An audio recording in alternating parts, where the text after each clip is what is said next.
بسم اللہ الرحمن الرحیم، السلام علیکم۔ رحمتوں اور برکتوں کے مہینے رمضان کریم کی آمد ہے، اور آج سے کچھ دن بعد اس ماہ مقدس کا، ماہ مبارک کا باقاعدہ آغاز ہو جائے گا انشاءاللہ۔ تو پاکستان سمیت پوری دنیا میں مسلمان رمضان کی تیاری کر رہے ہیں۔ فوڈ کمپنی سے پیکیجز تیار کرنا شروع کر دیے ہیں، مساجد کے اندر رمضان کمیٹیاں قائم ہو رہی ہیں۔ لیکن غزہ کے مسلمانوں کے لیے رمضان کا مہینہ کیسا ہوگا؟ وہ کس سال میں سحری اور افطاری کریں گے؟ کم و بیش 5 مہینے سے بھوک اور پیاس کی حالت میں ہیں۔ تو کیا غزہ کے مسلمان بارود کے سائے تلے، ان کے لیے رمضان کا مہینہ کیسا ہوگا؟ کیا بارود کے سائے تلے رمضان اور عید گزاریں گے؟ اس بات نے پوری مسلم برادری کے لیے تشویشناک ایک صورتحال پیدا کر دی ہے۔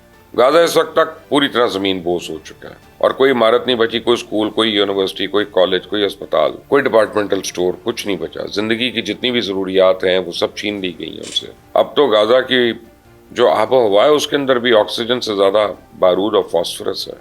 تاہم ان مشکلات کے باوجود غزہ کے معصوم، مظلوم اور نہتے مسلمانوں کے حوصلے چٹان کی طرح قائم و دائم ہیں، اور شاید پہلے سے بھی زیادہ بلند ہیں۔ فلسطین کی عسکری تنظیم حماس نے امریکہ کی جانب سے کی جانے والے امن کی کوشش کو ٹھنڈے پانی کے اندر پھینکنے کا اعلان کرتے ہوئے مسترد کر دیا۔ فلسطینی تنظیم نے موقف اپنایا کہ امریکہ دوہرا رویہ اختیار کر رہا ہے۔ ایک طرف تو وہ امن کی بات کرتا ہے، دوسری طرف اقوام متحدہ میں جنگ بندی کی قرارداد کو ویٹو کر دیتا ہے۔ تو آج تک امریکہ ہی اس امن کے عمل جو ہے اس کے اندر رکاوٹ بنا ہوا ہے، اور تو ہم کیسے امریکہ کے عمل کا حصہ بن جائیں جس میں شکوک و شبہات کے علاوہ کچھ بھی نہیں ہے؟ اور یہ ہم یقین سے کہہ ہی نہیں سکتے کہ امریکہ سے مخلص ہے بھی کہ نہیں ہے، یا کتنا مخلص ہے۔ شام کی خانہ جنگی بھی بالکل اسی طرح بڑی طاقتوں کی ضد اور انا کا نتیجہ تھا، اور بڑی طاقتوں نے محض اپنی ضد اور انا کی تسکین کے لیے کئی لاکھ شامی مسلمانوں کو قربان کر دیا۔ تو خدا نہ خواستہ اب لگتا ہی ہے کہ غزہ کا معاملہ بھی کچھ مختلف نہیں ہے، جس کی قیمت صرف غزہ کے مظلوم مسلمان، بالخصوص بچے اور عورتیں ادا کر رہے ہیں۔ رمضان المبارک کی آمد ہے، اور امن معاہدے کی کوشش تو کی جا رہی ہے، لیکن تاحال اس میں کسی قسم کی کوئی پیش رفت نہیں ہوئی ہے، اور تمام فریقین جو ہیں وہ اپنی اپنی بات پہ ڈٹے ہوئے ہیں۔ غزہ کے اندر اس وقت برابر محاذ زرائی جاری ہے۔ نئی اپڈیٹس کے مطابق فلسطینی تنظیم کی تازہ کارروائی میں 3 اسرائیلی فوجیوں کی ہلاکت اور متعدد کے زخمی ہونے کی اطلاعات بھی ہیں۔ شمالی اور جنوبی غزہ پہ فلسطینی تنظیم کا کنٹرول ہے، تاہم رفح کی صورتحال اس وقت کافی تشویشناک ہے، جہاں اسرائیلی فورسز نے ایک بار پھر ممنوع فاسفورس گیس کا استعمال کیا ہے، اور رفح اس وقت غزہ کے مظلوم مسلمانوں کی سب سے بڑی پناہ گاہ ہے، اور ایک اندازے کے مطابق یہاں پہ تقریباً 15 لاکھ فلسطینیوں نے پناہ لی ہوئی ہے۔ یہ سارے وہ لوگ ہیں جو موجودہ تناظر میں بے گھر ہو گئے تھے۔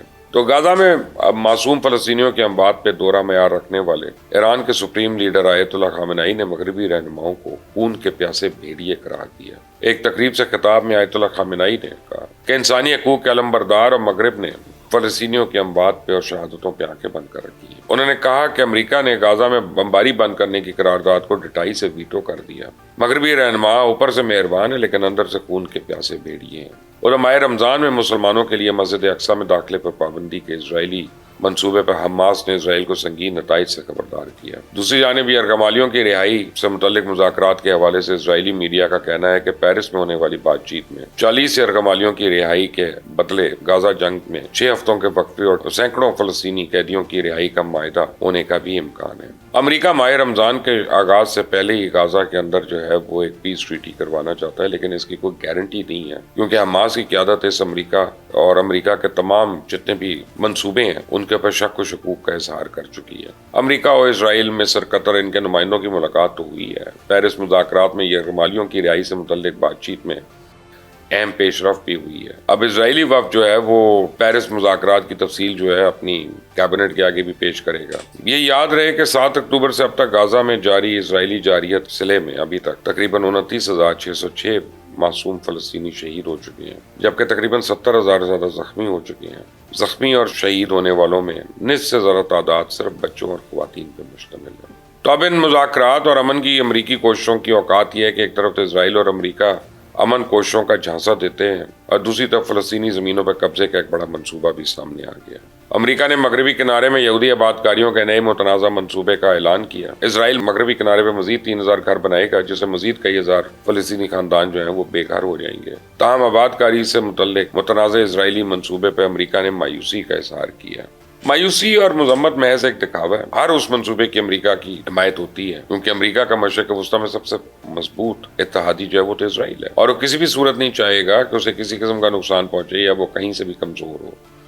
تو غزہ کی موجودہ تشویشناک صورتحال کے اوپر ترکیہ میں OIC کا اجلاس منعقد ہوا۔ OIC کا کہنا ہے کہ اجلاس غزہ و مغربی کنارے میں اسرائیلی فوج کی جانب سے فلسطینیوں کے منظم قتل عام اور نسل کشی کی مذمت کرتے ہوئے غزہ میں غیر مشروط جنگ بندی کا مطالبہ کرتا ہے۔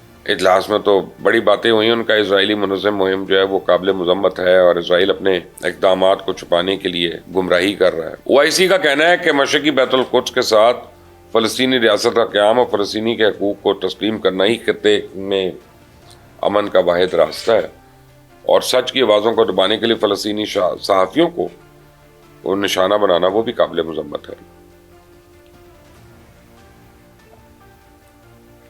اب مقبوضہ فلسطین جو ہے اس میں محصور لوگوں کے لیے پاکستان کی امداد کی 7ویں کھیپ بھی اب روانہ ہو گئی ہے، شکر ہے، چلیں تھوڑا تھوڑا جا رہا ہے لیکن جا تو رہا ہے۔ مقبوضہ فلسطین کے محصور علاقے غزہ کے لیے پاکستان سے امدادی سامان کی 7ویں کھیپ اب روانہ ہوئی، اور سامان روانگی سے پہلے پاکستان میں تعینات فلسطینی سفیر اور وزارت خارجہ کے حکام بھی موجود تھے۔ ریڈ سی کی طرف جہاں برطانیہ اور امریکہ افواج نے ایک بار پھر یمن کے ان کے ٹھکانوں کو نشانہ بنایا، امریکہ اور برطانیہ کی افواج کی طرف سے یمن کے اندر 8 مقامات پہ یمنی حوثیوں کے 18 زیادہ اہداف کو نشانہ بنایا گیا۔ تاہم اس کارروائی میں ہونے والی جانی یا مالی نقصانات کی کوئی تفصیل نہیں آئی، دونوں سائڈوں سے کسی نے بھی نہیں کچھ کہا۔ اب یمن کے اندر تازہ ترین کارروائی جو ہے اس کے ایران نے امریکہ اور برطانیہ حملوں کو یمن کی علاقائی سالمیت اور خود مختاری کے خلاف ورزی قرار دیا۔ تو ترجمان جو ہیں ان کے ناصر کنانی، ان کا کہنا تھا کہ امریکہ اور برطانیہ نے ایک بار پھر ثابت کر دیا کہ جنگی جرائم اور نسل کشی کرنے والے اسرائیلیوں کے حمایتی ہیں۔ امریکہ بظاہر تو یمن کے خلاف کسی بڑی کارروائی سے گریز کر رہا ہے۔ جو کارروائیاں کی جا رہی ہیں ایسی کارروائیاں امریکہ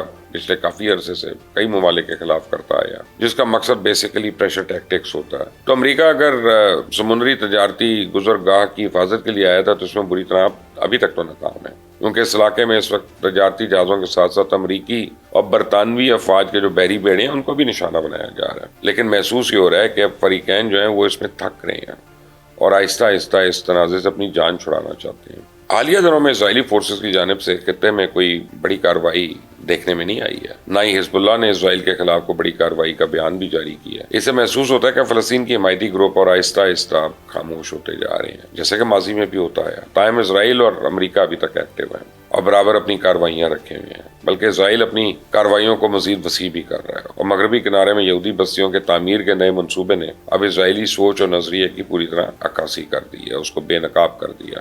اس ویڈیو کو ضرور شیئر کریے گا، وہ اس کی وجہ ہے کہ لوگوں کو پتہ چلنا چاہیے۔ ہم اپنے اپنے معاملات میں اتنے الجھے ہوتے ہیں، ہمارے الیکشنز، ہماری حکومت سازی، ہماری حلف برداری، ہماری کون سی حکومت چلے گی، کتنا چلے گی، ہماری معیشت کا کیا ہوگا، ہمارے مسائل کیسے ختم ہوں گے، ہم روز اس میں اتنا پھنسے ہوتے ہیں کہ ہم فلسطین کے جو نہتے مظلوم عوام ہیں ان کو شاید ہم کبھی کبھی پس پردہ کر لیتے ہیں یا پس پش کر لیتے ہیں۔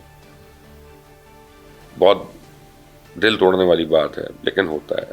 تو اگر آپ ان ویڈیوز کو شیئر کرتے رہیں گے تو کم از کم لوگوں کو پتہ چلتا رہے گا، یاد دہانی ہوتی رہے گی کہ یار وہ ابھی تک کھلے آسمان کے نیچے بیٹھے ہیں۔ آپ 7 اکتوبر سے لے لیں ابھی تک کیا موسم تھا، اور کتنی شدت والے موسم کو، شدت والی بامبنگ کو اور ظلم و ستم کو وہ برداشت کر رہے ہیں، اور ان کو دیکھتے ہیں تو ایمان تازہ ہوتا ہے۔ اور ظلم کی ایسی داستان ہے کہ جو شاید کسی وقت کے کسی فرعون نے بھی رقم نہیں کی جو آج کل رقم ہو رہی ہے۔ اس کو شیئر کریے گا لوگوں سے تاکہ سب کو پتہ چلے۔ انٹل نیکسٹ ٹائم، اللہ حافظ۔